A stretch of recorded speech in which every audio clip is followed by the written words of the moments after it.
رسولہ النبی الامین المکین الحنین الکریم الرؤوف الرحیم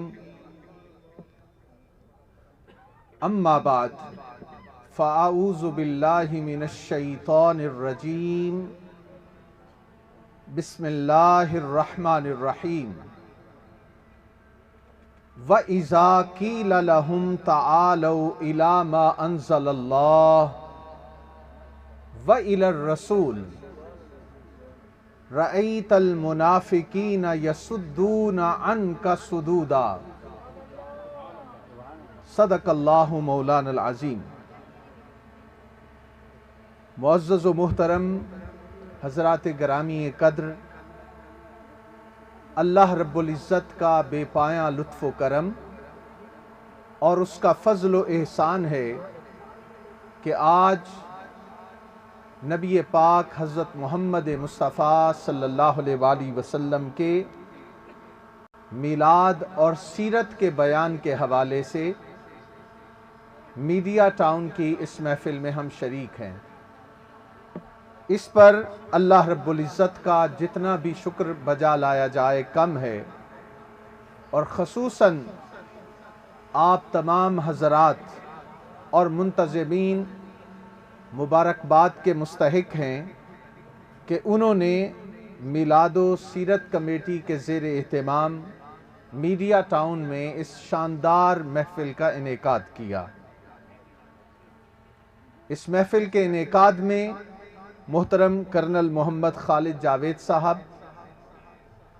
ان کے ساتھی، پوری انتظامیہ اور خصوصاً بالخصوص جناب خواجہ صفدر امین صاحب، ذاکر مسرور صاحب، اکبر دین صاحب، اللہ داد صدیقی صاحب، کیسر عباس، خالد قریشی صاحب، اسی طرح حلقہ درود بحریہ ٹاؤن کے کچھ چہرے بھی مجھے یہاں نظر آ رہے ہیں۔ میں ان کو بھی مبارکباد دیتا ہوں کہ آج کی اس محفل میلاد اور سیرت کی محفل میں وہ یہاں پہ شریک ہیں۔ بڑی خوش قسمتی کی بات ہے کہ میڈیا ٹاؤن کے مختلف بلاکس کے رہائشی بھی آج کی اس محفل میں شریک ہیں، اور یقین کیجئے کہ اس میں حضور علیہ السلام سے محبت کرنے والے جہاں عوام و خواص شریک ہیں، وہاں پر علماء بھی شریک ہیں۔ آپ سب مبارکباد کے مستحق۔ نبی پاک علیہ السلام کی حمد و ثنا بیان کرنا، آپ کی تعریف کرنا، یہ وہ کام ہے جو اللہ رب العزت نے خود کیا ہے۔ یہ وہ کام ہے جو اللہ تعالیٰ نے خود کیا ہے، کرتا رہا ہے، کر رہا ہے، کرتا رہے گا۔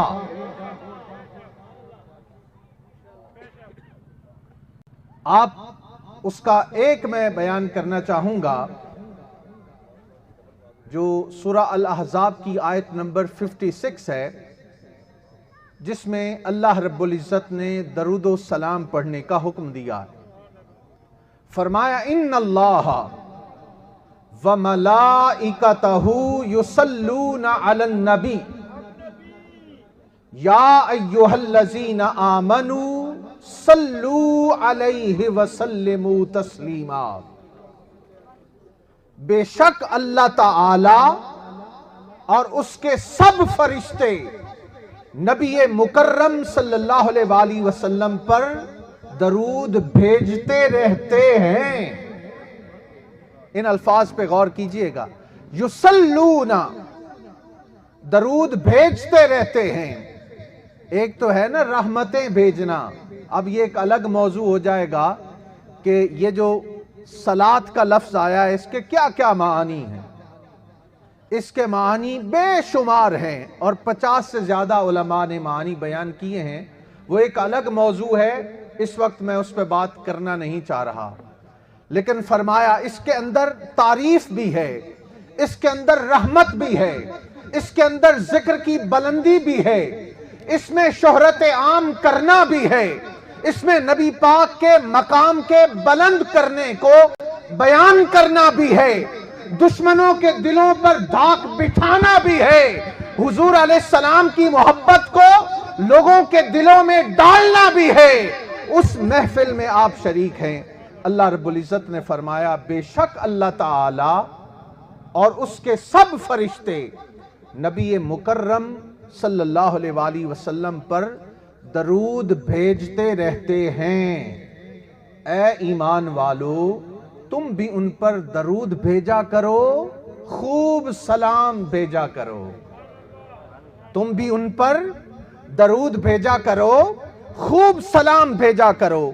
آج کی یہ جو محفل ہم سجا کے بیٹھے ہیں، نبی پاک پر ہی تو درود پڑھا جا رہا ہے، نبی پاک پر ہی تو سلام پڑھا جا رہا ہے، اور جس نبی پر درود و سلام پڑھا جا رہا ہے اس کو اللہ تعالیٰ نے حکم کے طور پہ ہم پر لازم قرار دیا۔ اور پھر یہ بات بھی ہے کہ کوئی بھی عمل جب انسان کرتا ہے تو اس کے رد ہونے کا امکان ہے۔ درود و سلام اور محفل میلاد اور حضور کا ذکر کرنا یہ ایسی چیز ہے جسے اللہ تعالیٰ کسی بھی صورت میں رد نہیں کرتا، قبول ہی قبول کرتا ہے۔ اب اس کے کئی معارف ہیں، میں اپنے موضوع سے ہٹ جاؤں گا اگر اسی پر بات کروں، لیکن ایک بات عرض کروں گا کہ کوئی بھی عمل وہ رد ہو سکتا ہے، مگر نبی پاک کی تعریف کرنا، آپ پر درود و سلام پڑھنا، آپ کے ذکر کو بیان کرنا، یہ کبھی بھی رد نہیں ہوتا، قبول ہی قبول ہے۔ اللہ رب العزت نے اپنے محبوب کی تعریف کی اور قرآن میں کی، کبھی آپ کو مصطفیٰ کہا، کبھی آپ کو مجتبیٰ کہا، کبھی آپ کو محمد کہا، کبھی آپ کو احمد کہا، کبھی آپ کو طٰہٰ کہا، کبھی آپ کو یاسین کہا، کبھی نبی امی کہا، اور آپ کے مقام کو قرآن پاک کی بے شمار آیات بھری پڑی ہیں۔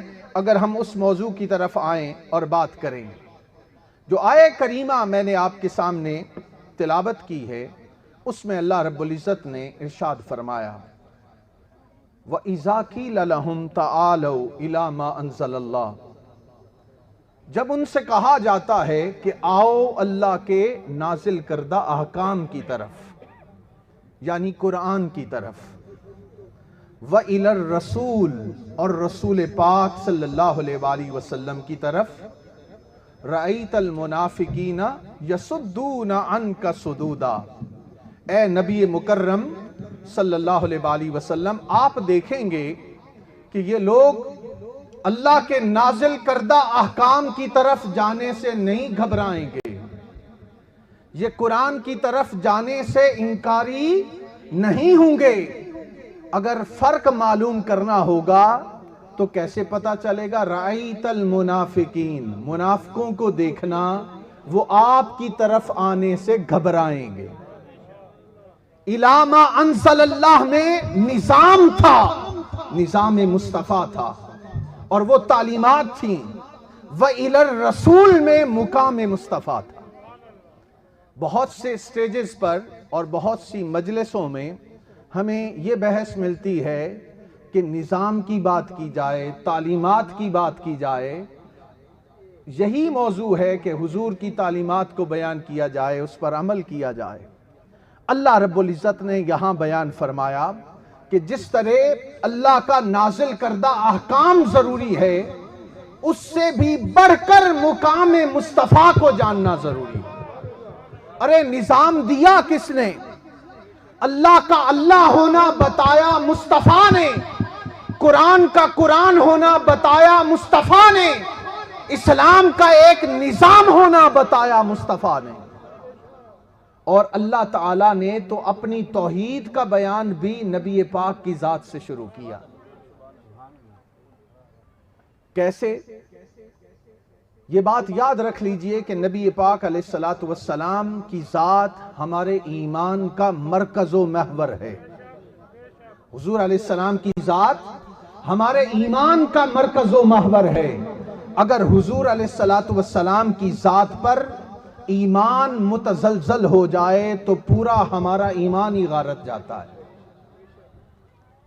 اب اس حوالے سے میں چند چیزیں آپ کے سامنے آج کی مجلس میں رکھنا چاہتا ہوں، کیونکہ ذکر رسول کا مجلس ہے یہ، اور اس حوالے سے یہ بات جاننا ضروری ہے کہ اللہ رب العزت نے آپ کو بڑی شانوں سے نوازا، انسانوں میں انبیاء کو فضیلت عطا کی، آپ لوگوں کو معلوم ہے، اور ان کے معجزات قرآن پاک میں بے شمار مقامات پر اللہ رب العزت نے بیان فرمائے ہیں۔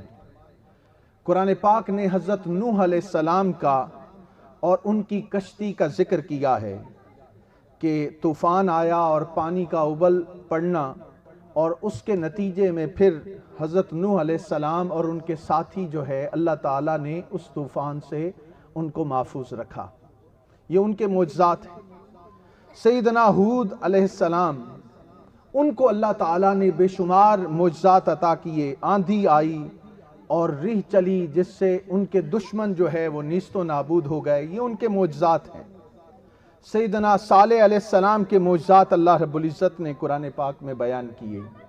حضرت ابراہیم علیہ السلام کے معجزات اللہ رب العزت نے قرآن پاک میں بیان کیے کہ آتش نمرود ٹھنڈی پڑ جاتی ہے، اور پھر وہ پرندے جن کو حضرت ابراہیم علیہ السلام ذبح کرتے ہیں، ان کو بلاتے ہیں تو وہ دوڑتے ہوئے آپ کی طرف چلے آتے ہیں۔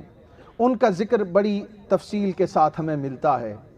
حضرت یوسف علیہ السلام کے معجزات کو قرآن پاک نے بڑی تفصیل سے بیان کیا ہے، اور ان کا قمیص قرآن پاک اس کو بیان کرتا ہے، اذهبوا بقمیصی ھذا فالقوہ علی وجہ ابی یأت بصیرا، کہ جب حضرت یوسف علیہ السلام سے ان کے بھائیوں کی ملاقات ہوئی اور انہوں نے بتایا کہ حضرت یعقوب علیہ السلام وہ تو نابینا ہو گئے ہیں، آپ کی فرقت اور جدائی میں رو رو کے نابینا ہو گئے، تو آپ نے اپنا قمیص عطا کیا اور کہا کہ جا کر یہ قمیص میرے بابا کی آنکھوں پر رکھنا، بینائی لوٹ آئے گی۔ تو یہ معجزات قرآن پاک نے بڑی تفصیل سے بیان کیے ہیں۔ موسیٰ علیہ السلام کے معجزات قرآن پاک نے بڑی تفصیل سے بیان کیے ہیں۔ آپ کا عصا، یعنی وہ زمین پہ ڈالتے ہیں تو سارے جتنے اژدھے تھے ان سب کو کھا جاتا ہے۔ ید بیضا کا معجزہ اللہ تعالیٰ نے آپ کو عطا کیا۔ اسی طرح اور بے شمار معجزات کا، پتھروں سے پانی کا جاری ہو جانا اور پتھروں سے چشموں کا نکلنا، یہ ان کے معجزات ہیں۔ حضرت داؤد علیہ السلام کو بھی اللہ رب العزت نے بے شمار معجزے عطا کیے کہ لوہا جو ہے موم کی طرف آپ کے ہاتھوں میں پگھل جاتا۔ یہ حضرت داؤد علیہ السلام کے معجزات ہیں۔ پھر سلیمان علیہ السلام کو اللہ تعالیٰ نے یہ صلاحیت اور یہ معجزہ عطا کیا کہ ہوائیں آپ کے تابع تھیں، جس طرف آپ ہواؤں کو حکم دیتے ہوائیں اس طرف چلنے لگ جاتی، اور اسی طرح تخسیر جنات اس حوالے سے آپ کے معجزات ہیں، منطق الطیر کے حوالے سے آپ کے معجزات ہیں۔ حضرت یونس علیہ السلام کی بات کریں تو مچھلی کے پیٹ سے زندہ باہر آ جاتے ہیں، یہ ان کے معجزات اللہ نے قرآن پاک میں بیان کیے۔ حضرت زکریا علیہ السلام، وہ بوڑھے ہو گئے تھے اور اولاد نہیں تھی، حضرت مریم کو دیکھا کہ وہ اللہ کی عبادت کر رہی ہیں اور وہاں پر بے موسم پھل رہے۔ میں بڑے اختصار کے ساتھ قرآن پاک کے چند مقامات کا آپ کے سامنے ذکر کر رہا ہوں جس کو قرآن پاک نے بیان کیا ہے، وہی معجزات بیان کر رہا ہوں جس کو قرآن نے بیان کیا۔ تو وہاں پہ بے موسم پھل دیکھے تو فرمایا یا مریم انا لک ھذا، اے مریم یہ کیا ہے؟ قالت ہوا من عند اللہ، قالت ہوا من عند اللہ، یہ اللہ کی طرف سے بے موسم پھل آئے ہیں۔ تو حضرت زکریا نے وہاں پہ دعا کی، باری تعالیٰ اگر تم مریم کو بے موسم پھل عطا کر سکتا ہے تو حضرت زکریا کو بے موسم بیٹا کیوں نہیں عطا کر سکتا؟ ایک سوال پیدا ہوا، رب سے فریاد کی، ہنالک دعا زکریا قال رب ہب لی من لدنک ذریۃ طیبہ، وہاں پر دعا کی اور فرشتے نے آ کے کہا انا نبشرک بغلام اسمہ یحییٰ، ہم تمہیں بیٹے کی بشارت دیتے ہیں جس کا نام یحییٰ ہوگا، جس کا نام یحییٰ ہوگا۔ کہا باری تعالیٰ اشتعل الرأس شیبا، میرا سر سفید ہو گیا ہے، میری بیوی بانجھ ہے، میرے ہاں اولاد ہوگی؟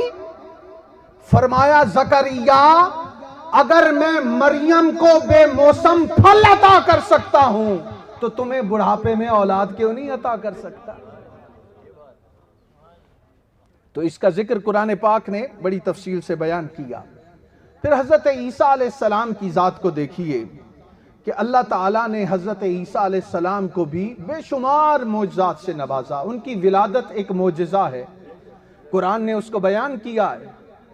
اور پنگھوڑے میں آپ کا کلام کرنا، مٹی کے پرندوں کو زندگی عطا کرنا، بیماروں کو شفا عطا کرنا، مردوں کو زندہ کرنا، اور آسمان سے بائدہ کا اترنا اور زمین سے آسمان کی طرف چلے جانا، رفع الی السماء، یہ حضرت عیسیٰ علیہ السلام کے معجزات ہیں۔ اللہ رب العزت نے پورے قرآن پاک میں ان کو بیان کیا ہے۔ آج اپنی گفتگو میں ہم حضور علیہ السلام کی زندگی کے ان معجزات کا ذکر کرتے ہیں کیونکہ ذکر مصطفیٰ سنت مصطفیٰ ہے، ذکر مصطفیٰ صلی اللہ علیہ وآلہ وسلم سنت مصطفیٰ ہے۔ اور آئیے آج اپنے نبی علیہ السلام کا تذکرہ وہ سنتے ہیں کہ اللہ نے آپ کو کیا کیا معجزات عطا کیے۔ آپ کے معجزات تو آپ کی ولادت سے پہلے کے بھی ہیں، لیکن کیونکہ ہم اس دنیا میں رہتے ہیں ہم آغاز وہیں سے کرتے ہیں کہ آپ کی ولادت کے وقت کیا معجزات ہوئے۔ میں صرف ان کا ذکر کروں گا، تفصیلات آپ کو معلوم ہے۔ مقصد اس کا یہ ہے کہ نبی پاک کو اللہ تعالیٰ نے کتنی شانوں سے نوازا ہے، اس کا آج ہم نے بیان کرنا ہے۔ سیدہ آمنہ رضی اللہ تعالیٰ عنہ بیان کرتی ہیں کہ مشرق و مغرب سے کعبہ کی چھت پر پرچموں کی بہار ہو گئی۔ اب میں صرف اشارے کروں گا، وقت نہیں ہے ہمارے پاس، وقت کافی ہو چکا ہے۔ پرچموں کی بہار ہو گئی، بت اوندھے منہ گر گئے، شیطان کو جکڑ دیا گیا بلکہ شیاطین کو جکڑ دیا گیا، ایوان کسریٰ کے 14 کنگرے گر گئے، آتش قدح فارس بجھ گیا، اور پورا سال جتنی خواتین حاملہ تھیں حضور علیہ السلام کی ولادت کی برکت سے ہر کسی کے ہاں بیٹا پیدا ہوا۔ اب اللہ کی نظر میں بیٹا ہو یا بیٹی دونوں برابر ہیں، مگر لوگوں کے ذہن میں یہ خناس تھا کہ بیٹی بوجھ ہے اور بیٹا بہت بڑا انعام ہے۔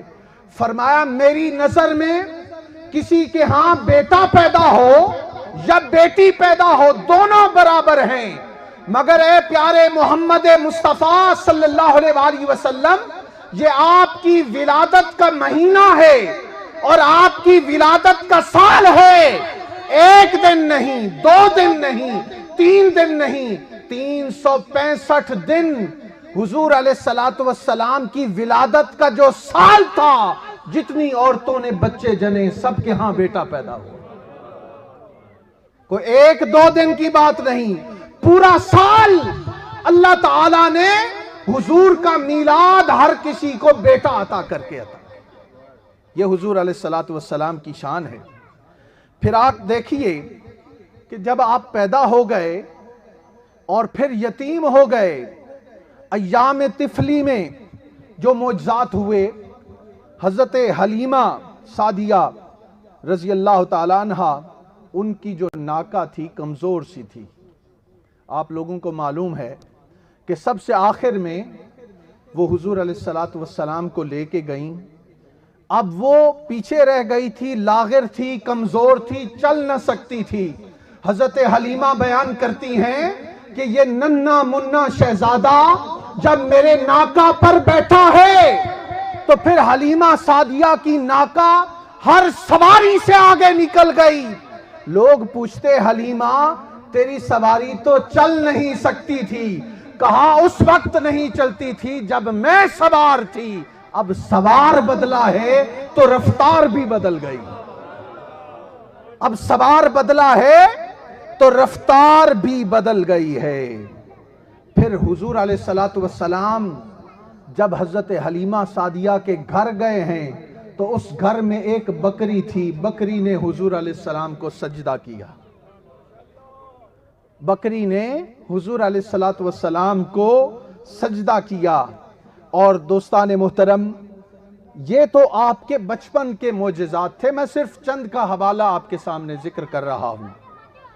آپ کے بدن اقدس کے بھی بے شمار معجزات ہیں. حضور علیہ السلام کے بدن اقدس کے بے شمار معجزات ہیں. آپ کے چہرے پاک کے بے شمار معجزات ہیں. اللہ نے آپ کے چہرے کی قسم کھائی اور فرمایا وَالضُّحَىٰ وَاللَّيْلِ إِذَا سَجَىٰ. آپ کے پسینہ اقدس کا بطور خوشبو استعمال کرنا آپ سب کو معلوم ہے کہ ایک خاتون آپ کے پاس آتی ہے اور کہتی ہے کہ یا رسول اللہ صلی اللہ علیہ وسلم، میں اپنی بیٹی کو گھر سے رخصت کرنا چاہتی ہوں اور کوئی یادگار قسم کا تحفہ دینا چاہتی ہوں. ایسا تحفہ دینا چاہتی ہوں جو ہمیشہ یادگار رہے. کہا کوئی شیشی لے آؤ. شیشی لے کے آئیں اور آپ نے اپنا پسینہ اقدس اس شیشی کے اندر اس کو عطا کیا اور وہ اس نے اپنی بیٹی کو تحفے کے طور پہ دے دیا. روایات میں آتا ہے کہ وہ گھر جس میں پسینہ مصطفیٰ گیا تھا وہ گھر خوشبوؤں والا گھر بن گیا. اور اس لڑکی کے بطن سے جتنے بچے پیدا ہوئے ان کے جسم سے بھی بھینی بھینی مصطفیٰ کی خوشبو آتی تھی. یہ حضور علیہ السلام کے معجزات کا بیان. پھر آپ دیکھیے کہ رکانہ نام کا ایک بڑا پہلوان تھا. اسے بڑا ناز تھا اپنی طاقت پر، اسے بڑا ناز تھا اپنی پہلوانی پر، اسے بڑا ناز تھا اپنے جسم پر. کہنے لگا حضور علیہ السلام سے میرے سے کشتی کرو گے؟ حضور علیہ السلام نے چیلنج قبول کیا اور اسے زمین پر چت کر دیا، گرا دیا. یہ حضور علیہ السلام کے بطن اقدس کے معجزات ہیں. اب میں تفصیلات میں نہیں جاتا. جس طرح آپ کے بدن اقدس کے معجزات ہیں اسی طرح عالم جمادات کے بھی بے شمار معجزات نبی پاک علیہ السلام کی زندگی سے ہمیں نظر آتے ہیں. حضور علیہ السلام نے ایک حدیث پاک بیان کی ہے. بخاری، مسلم، ترمذی، سنن دارمی میں یہ حدیث موجود ہے. حضور علیہ السلام نے صحابہ کو بتایا کہ میں ایک ایسے پتھر کو جانتا ہوں، میں ایک ایسے پتھر کو جانتا ہوں. حصول برکت کے لیے میں اس کا عربی ٹیکسٹ پڑھ رہا ہوں. فرمایا انی لعارف حجرا بمکۃ کان یسلم علی قبل ان ابعث انی لعارفہ الان. فرمایا صحابیوں، میں مکہ کے زمانے سے اور اعلان نبوت سے پہلے سے ایک پتھر کو جانتا ہوں. میں جب بھی اس کے پاس سے گزرتا تھا وہ کہتا تھا السلام علیکہ یا رسول اللہ، السلام علیکہ یا رسول اللہ. وہ پتھر آپ کو سلام کرتا تھا اور ابھی آپ نے نبوت کا اعلان نہیں فرمایا تھا. اسی طرح جب حضور علیہ السلام پتھر کی کنکریاں اپنے ہاتھ میں اٹھاتے ہیں تو وہ تسبیح اور تحمید بیان کرنا شروع کر دیتی ہیں. یہ حضور علیہ السلام کے معجزات ہیں. اور دیکھیے کہ وہ لقمہ جو حضور علیہ السلام تناول فرماتے، اور اگر میں اس کو اس واقعے کے ساتھ بھی کر دوں کہ جب آپ کے کھانے میں زہر ملا دیا گیا، کھانے میں زہر ملا دیا گیا، جو اناج آپ اور میں کھاتے ہیں وہ بھی کبھی بولتا ہے، جو اناج آپ اور میں کھاتے ہیں وہ بھی کبھی بولتا ہے. ارے تاجدار کائنات نے وہ زہر بھرا لقمہ اٹھایا اور اپنے منہ کے قریب کرنے لگے تو وہ لقمہ بول اٹھا، یا رسول اللہ میں آپ کے لیے نہیں ہوں، میرے اندر زہر ملایا گیا۔ یہ آپ کے معجزات ہیں۔ پھر آپ دیکھیے کہ جبل احد پہ جا رہے ہیں تاجدار کائنات۔ تاجدار کائنات جب جبل احد پہ جاتے ہیں تو جبل احد رقص کرنے لگ جاتا ہے، اس کے اندر تھر تھراہٹ پیدا ہو جاتی ہے۔ بعض لوگ کہتے ہیں کہ اس پر ایک ایسی کیفیت طاری ہو گئی کہ وہ ہلنے لگا۔ میں عرض کروں گا وہ ہلنے نہیں لگا تھا، کوئی زلزلہ نہیں آیا تھا، وہ تاجدار کائنات کی آمد پر مستی سے جھوم اٹھا تھا، وہ مستی سے جھوم اٹھا تھا۔ یہ حدیث پاک میں جتنی باتیں آپ کو عرض کر رہا ہوں، یا وہ قرآن کی آیت ہے یا حضور علیہ السلام کی صحیح حدیث ہے۔ اچھا، اب میں عرض یہ کرنا چاہتا ہوں کہ جب جبل احد پہ حضور علیہ السلام تشریف لے کے گئے تو آپ نے فرمایا، یا جبل اسکت، تیرے اوپر ابو بکر ہیں، تیرے اوپر عمر ہیں، عثمان ہیں، اور بلکہ آپ تو تھے، ابو بکر عمر عثمان تھے۔ حضور علیہ السلام نے جو فرمایا، بخاری شریف کی حدیث پاک ہے، بڑا علمی نکتہ ہے، وہ عرض کرنا چاہوں گا۔ فرمایا، اے جبل احد رک جا، تیرے اوپر ایک نبی ہے، ایک صدیق ہے، ایک شہید ہے۔ ابھی شہادت ہوئی نہیں ہے حضرت عمر فاروق کی، ابھی شہادت ہوئی نہیں ہے، مگر حضور علیہ السلام نے فرمایا کہ تجھ پر ابو بکر ہیں، عمر ہیں، عثمان ہیں۔ اور یہ بات بھی ذہن میں رکھیے کہ آپ نے اس چیز کا جب بیان فرمایا، اس سے دو تین باتیں معلوم ہوتی ہیں کہ اللہ رب العزت نے آپ کو علم غیب بھی عطا فرمایا۔ بعض لوگ کہتے ہیں کہ یہ بدعت ہے، فلاں ہے، میں عرض کرنا چاہوں گا، اللہ رب العزت نے فرمایا، وَعَلَّمَكَ مَا لَمْ تَكُنْ تَعْلَمْ وَقَانَ فَضْلُ اللَّهِ عَلَيْكَ عَظِيمًا۔ اے رسول پاک صلی اللہ علیہ وآلہ وسلم، اللہ تعالیٰ نے آپ کو وہ کچھ عطا کر دیا جو آپ نہیں جانتے تھے، جو آپ نہیں جانتے تھے۔ تو اللہ تعالیٰ علم عطا کرنے والا ہے، اور اللہ تعالیٰ کے علم عطا کرنے پر حضور علیہ السلام کو اللہ تعالیٰ نے بلند مقام عطا کیا، تو اس پر اعتراض کرنے کی پھر کیا ضرورت ہے؟ یہاں پہ میں اس کے ساتھ ایک لنک کروں گا بات۔ حضور علیہ السلام نے ایک واقعہ آتا ہے کہ صحابہ کرام کی صبح کی نماز کرائی، دیر سے تشریف لائے، سورج قریب اپنے یعنی طلوع ہونے کے قریب تھا۔ جب سورج طلوع ہونے کے قریب تھا تو آپ نے جلدی جلدی آ کے نماز پڑھائی، اور بعد میں فرمایا، صحابہ اپنی اپنی جگہ پر بیٹھے رہو، الا مصافاکم انتم، اپنی اپنی جگہ پر آرام سے بیٹھ جاؤ۔ تمہیں معلوم ہے آج مجھے تاخیر کیوں ہوئی؟ فرمایا، بات یہ ہے کہ آج رات میں اللہ کی عبادت کرتا رہا، اور عبادت کرتے کرتے مجھے اونگ آ گئی، نیند مجھ پہ طاری ہو گئی۔ کہتے ہیں کہ اس نیند کے عالم میں نے فرائیت ربی فی احسن صورت، میں نے اللہ کو بہترین صورت میں دیکھا، میں نے اپنے اس نیند میں اللہ کو بہترین صورت میں دیکھا۔ تو کہتے ہیں کہ پھر آواز آنے لگی ملائے اعلیٰ سے، اللہ پاک نے مجھے فرمایا، یا محمد فیما یختصم الملائے الاعلیٰ، یہ ملائے اعلیٰ میں کس بات پر تکرار ہو رہا ہے؟ تو آپ نے فرمایا، باری تعالیٰ میں نہیں جانتا، لا ادری۔ اللہ تعالیٰ نے دوسری بار پوچھا، میں نے عرض کیا لا ادری، میں نہیں جانتا۔ تیسری بار پوچھا، میں نے عرض کیا لا ادری، میں نہیں جانتا۔ تو جب میں نے تیسری بار بھی یہ جواب دیا تو اللہ تعالیٰ نے اپنا دستے قدرت میرے دونوں شانوں کے درمیان رکھ رہا، فتجلی لی وعرفت کل شیء۔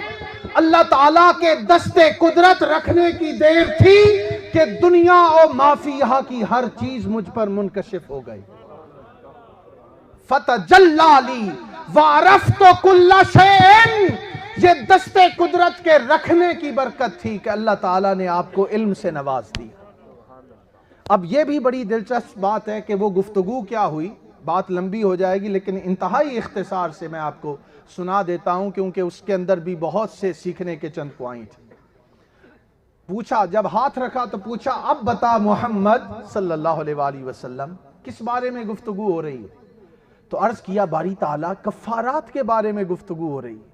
وما ہن، کفارات کیا ہوتے ہیں؟ باری تعالیٰ وہ اعمال جس سے انسان کے گناہ دھل جاتے ہیں۔ وما ہن، وہ کیا ہیں؟ مشی الاقدام الی الحسنات والجلوس فی المساجد بعد الصلوات واسباغ الوضوء حین الکریہات۔ تین کام ہیں باری تعالیٰ جس سے انسان کے گناہ مٹتے ہیں: نیکی کی طرف قدم بڑھانا، اور بعد حدیث کی کتابوں میں آئے مشی الاقدام الی الجماعات، با جماعت نماز کی طرف قدم اٹھا کے جانا۔ اب تفصیل نہیں ہے کہ میں ہر موضوع پہ بات کروں تفصیل میں۔ مشی الاقدام الی الحسنات، نیکی کا کوئی کام ہوتا ہے تو ہم عجیب سی الجھن میں پڑ جاتے ہیں، کریں یا نہ کریں، کریں یا نہ کریں۔ فرمایا جب بھی کبھی نیکی کا موقع میسر آئے قدم بڑھاؤ اور نیکی کر جاؤ۔ مشی الاقدام الی الحسنات والجلوس فی المساجد بعد الصلوات، کہ مسجد میں جب نماز پڑھنے جاؤ تو تھوڑی دیر نماز کے بعد مسجد میں بیٹھ جاؤ۔ ہم نے تو دوڑ لگائی ہوتی، مسجد میں جاتے ہیں نماز، پہلی بات تو یہ ہے کہ مسجد میں بھی جانا کسی کسی کو نصیب ہے، کسی کسی کو مسجد میں جانا نصیب ہے، اور جاتے ہیں تو فوراً نکل آتے ہیں۔ حضور نے کیا فرمایا کہ مومن مسجد میں ایسے ہے جیسے مچھلی پانی میں، اور منافق مسجد میں ایسے ہے جیسے پرندہ قفس میں، پنجرے میں۔ تو اب یہ بات دیکھیے، فرمایا والجلوس فی المساجد بعد الصلوات، تھوڑی دیر مسجد میں بیٹھ جانا، واسباغ الوضوء حین الکریہات، اور جب وضو کرنا مشکل لگے اس وقت وضو کا رنگ اپنے اوپر چڑھاتے رہنا۔ آج ڈپریشن کا، انگزائٹی کا بہت بڑا مسئلہ ہے۔ لوگ ڈپریشن کی وجہ سے خودکشی کر جاتے ہیں، اپنے آپ کو مار دیتے ہیں۔ غصہ، ڈپریشن، ان چیزوں نے آج ہمیں پریشان کر رکھا ہے۔ اس کا حل حضور علیہ السلام نے بتایا کہ وہ وضو ہے، کہ وضو کا رنگ اپنے اوپر چڑھاتے رہو، اس سے انسان کے گناہ دھلتے ہیں۔ یہ تین چیزیں ہو گئیں۔ اچھا، آگے فرمایا کہ پھر آواز آئی ملائے اعلیٰ پہ فرشتوں کے کلام کی۔ پوچھا محمد اب کس کے بارے میں بات ہو رہی ہے صلی اللہ علیہ وآلہ وسلم؟ فرمایا فی الدرجات، باری تعالیٰ اب یہ بات ہو رہی ہے کہ وہ کون سے کام ہیں جس سے انسان کے درجات بلند ہوتے ہیں۔ وما ہن، اے پیارے محمد صلی اللہ علیہ وآلہ وسلم وہ کون سے ہیں؟ فرمایا اطعام الطعام ولین الکلام والصلاة باللیل والناس نیام۔ تین چیزیں ہیں، یاد رکھ لیجیے۔ اطعام الطعام، دوسرے کو کھانا کھلانا، ولین الکلام، میٹھا کلام کرنا، نرم گفتگو کرنا، اور اطعام الطعام ولین الکلام والصلاة باللیل والناس نیام، رات کو اٹھ کر جب لوگ سوئے ہوتے ہیں اپنے مالک کو یاد کرنا، اپنے مالک کو یاد کرنا، اس کے انعامات کو یاد کرنا، اس کی نعمتوں کو یاد کرنا، اس کے احسانات کو یاد کرنا، اپنے مالک سے ہم کلام ہونا، اس سے انسان کے درجات بلند ہوتے ہیں۔ جب حضور علیہ السلام نے یہ جواب دے لیے تو اللہ تعالیٰ نے فرمایا کہ اے رسول پاک صلی اللہ علیہ وسلم آپ نے صحیح جواب دیا، سل مانگیے۔ اب دیکھیے اللہ تعالیٰ نے کہا کہ آپ نے صحیح جواب دیا، اب مانگیے۔ ہم بھی مانگتے ہیں، کوئی ہمیں یہ آفر کرے کہ مانگو، کیا مانگتے ہو، تو ہم کیا مانگیں گے؟ جسٹ ایک لحظے کے لیے ذرا سوچ لیے آپ کیا مانگیں گے۔ سوچ لیا آپ نے؟ اب دیکھیے رسول پاک صلی اللہ علیہ وآلہ وسلم نے کیا مانگا۔ آپ نے فرمایا، عرض کیا اللہ کی بارگاہ میں، اللہم انی اسألک حبک وحب من یحبک وحب عمل یقرب الی حبک۔ اے اللہ میں تجھ سے تیری محبت مانگتا ہوں، میں تجھ سے تیری محبت مانگتا ہوں، اور اس کی محبت مانگتا ہوں جو تجھ سے محبت کرتا ہے، اس کی محبت مانگتا ہوں جو تجھ سے محبت کرتا ہے۔ اللہم انی اسألک حبک وحب من یحبک وحب عمل یقرب الی حبک، اور باری تعالیٰ وہ عمل مانگتا ہوں جو مجھے تیرے قریب کر دے، جو مجھے تیرے قریب کر دے، وہ عمل مانگتا ہوں۔ اور مانگ، فرمایا وَأَن تَغْفِرَ لِي، باری تعالیٰ مجھے معاف کر دے، وَتَرْحَمَنِي، مجھ پر رحم فرما، وَإِذَا أَرَدْتَ فِتْنَةَ قَوْمٍ فَتَوَفَّنِي غَيْرَ مَفْتُونٍ، باری تعالیٰ جب تو لوگوں کو آزمانا چاہے تو بغیر آزمائش کے مجھے معاف کرنا، مجھے آزمائش میں نہ ڈالنا۔ فَتَوَفَّنِي غَيْرَ مَفْتُونٍ، تو یہ حضور علیہ السلام نے اللہ سے مانگا۔ تو میں عرض یہ کرنا چاہتا ہوں کہ اللہ تعالیٰ نے حضور علیہ السلام کو بے شمار معجزات عطا کیے، اور ان کا ذکر ہم اگر کرنا چاہیں تو بے شمار ہیں۔ اب میں اسی طرف آنا چاہتا ہوں کہ گفتگو کو ہم مکمل کر سکیں۔ تو حضور علیہ السلام نے فرمایا کہ وہ استن حنانہ جو لکڑی کا بنا ہوا تھا، جس کے ساتھ آپ ٹیک لگا کر خطبہ دیا کرتے تھے، جب منبر رسول بن گیا تو وہ رونے لگ گیا۔ اس کی رونے کی آواز، اس کی ہچکیوں کی آواز تاجدار کائنات نے سن لی، اس کو اپنی باہوں میں لیا، چپ کروایا۔ یہ حضور علیہ السلام کے معجزات ہیں۔ دوستان محترم، اسی طرح عالم نباتات میں بھی حضور علیہ السلام کے کئی معجزے ظاہر ہوئے۔ مثلا روایات میں آتا ہے، حضرت علی بیان کرتے ہیں، کہتے ہیں میں مکہ میں تاجدار کائنات کے ساتھ ساتھ چل رہا تھا، حضور علیہ السلام جس درخت کے پاس سے گزرتے وہ آپ کو سلام کرتا، جس درخت کے پاس سے تاجدار کائنات گزرتے وہ کہتا السلام علیکہ ایھا النبی، السلام علیکہ یا رسول اللہ۔ ارے عالم جمادات ہوں، عالم نباتات ہوں، ان سب نے تو حضور کی نبوت کا اعلان کر دیا تھا۔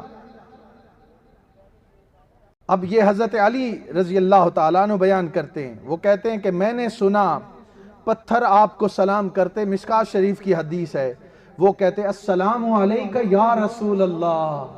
کبھی آپ نے بھی پتھروں کو بولتے سنا ہے؟ حضرت علی بیان کرتے ہیں جس پتھر کے پاس سے محمد مصطفیٰ گزرتے وہ کہتے السلام علیکہ یا رسول اللہ۔ ارے پتھر آپ پر سلام کریں، اور ہم تو انسان ہیں، آپ کے غلام ہیں، ہم کیوں نہ سلام کریں؟ پتھر آپ کو سلام کریں، ملائکہ آپ کو سلام کریں، اللہ کی ذات آپ پر درود و سلام بھیجے تو ہم کیوں نہ بھیجیں؟ یہ سوچنے کی بات ہے۔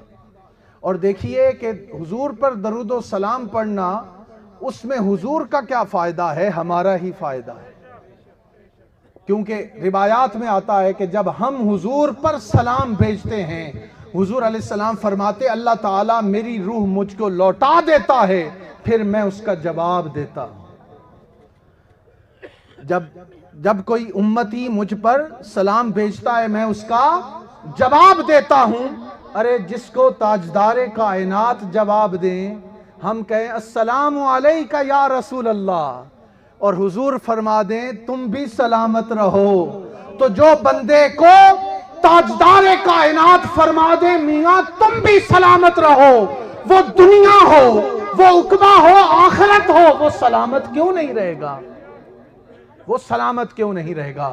تو دوستان محترم، آج کی اس محفل کی برکت سے میں یہ عرض کرنا چاہوں گا کہ آپ بھی درود و سلام کی محافل کو سجایا کریں، اور اپنے گھروں میں تاجدار کائنات پر درود و سلام کی کثرت کیا کریں، حلقہ درود کا آپ اہتمام کریں، اور جتنا حضور علیہ السلام کی ذات پر ہو درود و سلام کو عام کریں، اس کی انشاءاللہ برکت ہوگی۔ دوستان محترم، اسی طرح عالم حیوانات کی بھی بات کر لیتے ہیں۔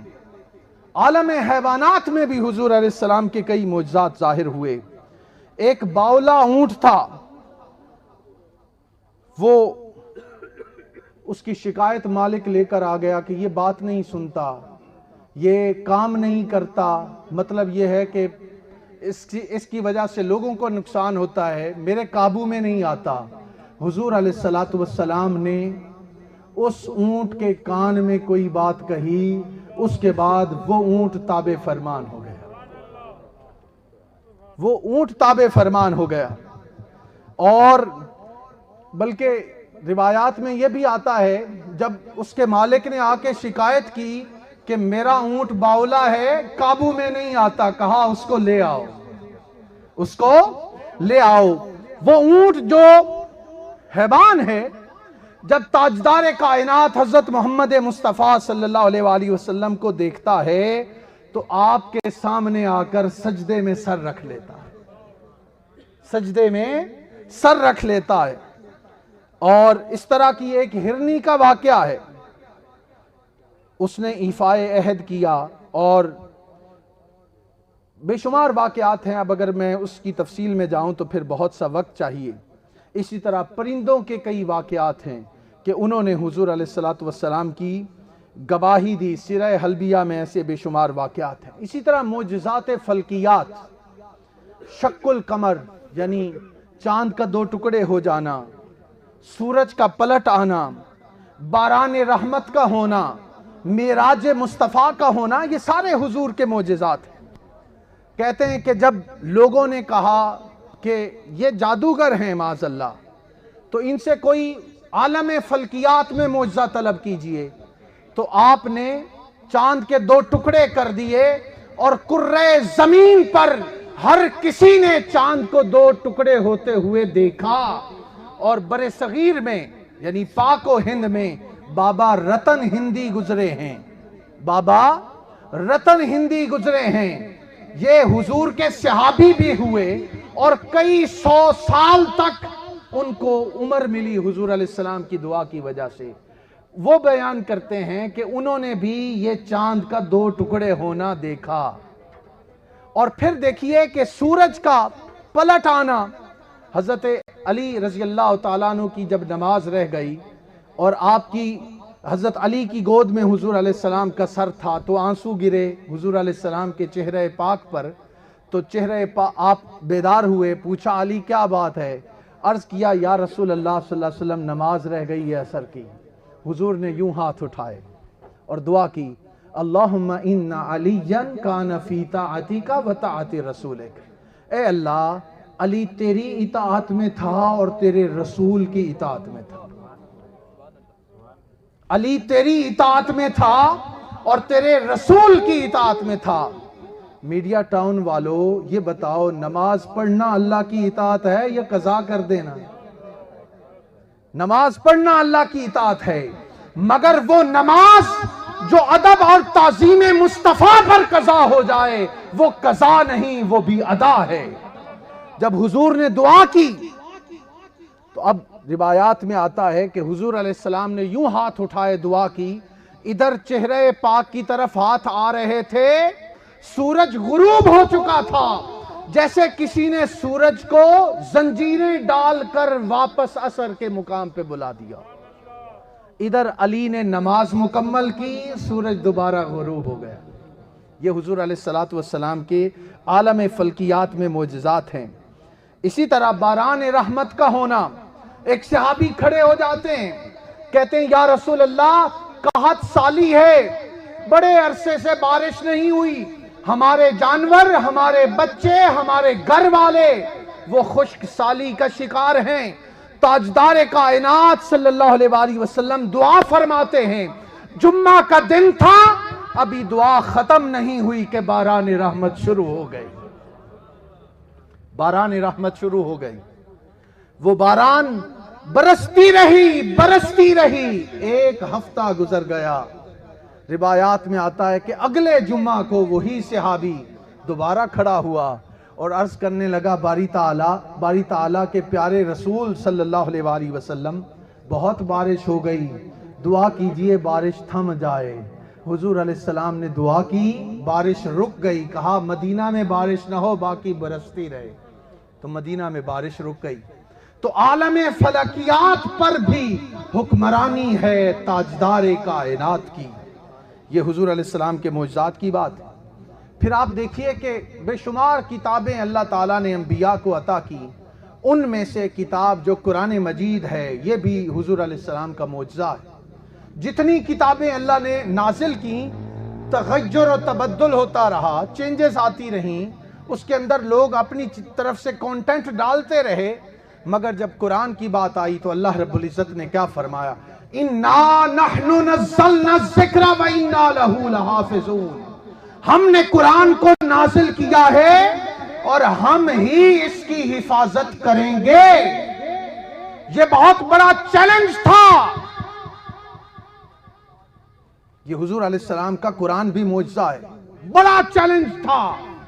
جتنی کتابیں آئیں، جتنے صحیفے آئے، بدلتے رہے، مگر جب تاجدار کائنات کو دی ہوئی کتاب قرآن کی باری آئی تو فرمایا، اے پیارے محمد مصطفیٰ صلی اللہ علیہ وآلہ وسلم، آپ پر نبوت کا سلسلہ ختم کرنا ہے اور قرآن کو ہمیشہ کے لیے باقی رکھنا ہے۔ اے اسلام کے دشمنوں، اے محمد مصطفیٰ کے دشمنوں، اے اللہ کے دشمنوں، اے قرآن کے دشمنوں، اے زبان پر مہارت رکھنے والوں، اس قرآن کی حفاظت کا ذمہ ہم نے لیا ہے اور قیامت تک وہ کتاب آج بھی محفوظ ہے۔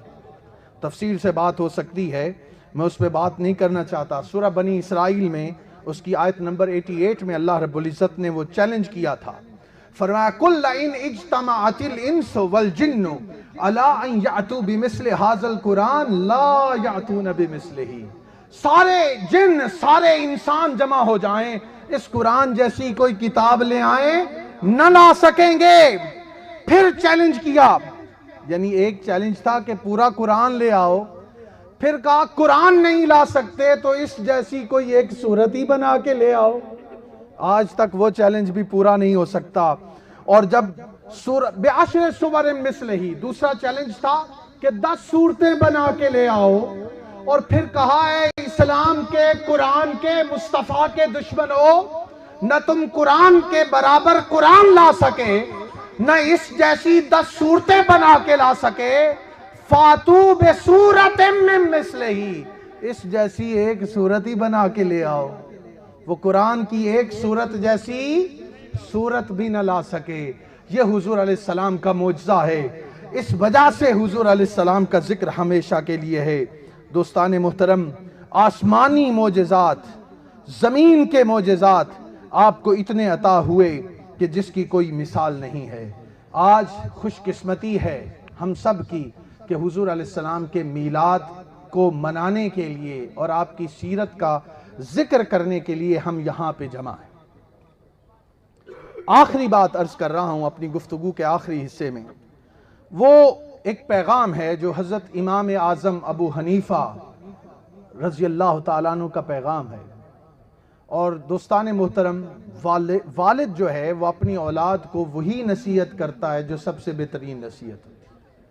انہوں نے اپنے بیٹے کو ایک نصیحت کی، اور آج کی اس میلاد کی اور سیرت کی مجلس کے حوالے سے میلاد کا بیان بھی ہم نے کیا، سیرت کا کچھ ذکر ہو گیا، آخری پیغام دے رہا ہوں۔ انہوں نے کہا کہ بیٹا، میں نے 5 لاکھ احادیث کا مطالعہ کیا ہے، اور 5 لاکھ احادیث کے ذخیرے میں سے تمہارے لیے 5 حدیثوں کا انتخاب کیا ہے، کوشش کرنا ان پہ عمل کر لینا۔ وہ کون سی ہیں؟ وہ پیغام آپ کو ان احادیث کی طرف توجہ دلانا چاہتا ہوں۔ پہلی بات فرمائی، انما الاعمال بالنیات وانما لکل امرئ ما نوی، کہ اعمال کا دار و مدار نیتوں پر ہے، انسان کو وہی ملتا ہے جس کی وہ نیت کرتا ہے۔ اب آگے تفصیل ہے حدیث کی، میں اس میں نہیں جا رہا۔ تو اپنی نیتوں کو درست کر لیجئے، کوئی بھی عمل کرنے سے پہلے اپنی نیت کو درست کیجئے۔ امام بخاری نے صحیح بخاری کا آغاز ہی اسی حدیث سے کیا ہے کہ ہم اپنی نیت کو درست کر لیں، اور روایات میں آتا ہے نیت المؤمن خیر من عملہ، مومن کی نیت اس کے عمل سے بہتر ہے۔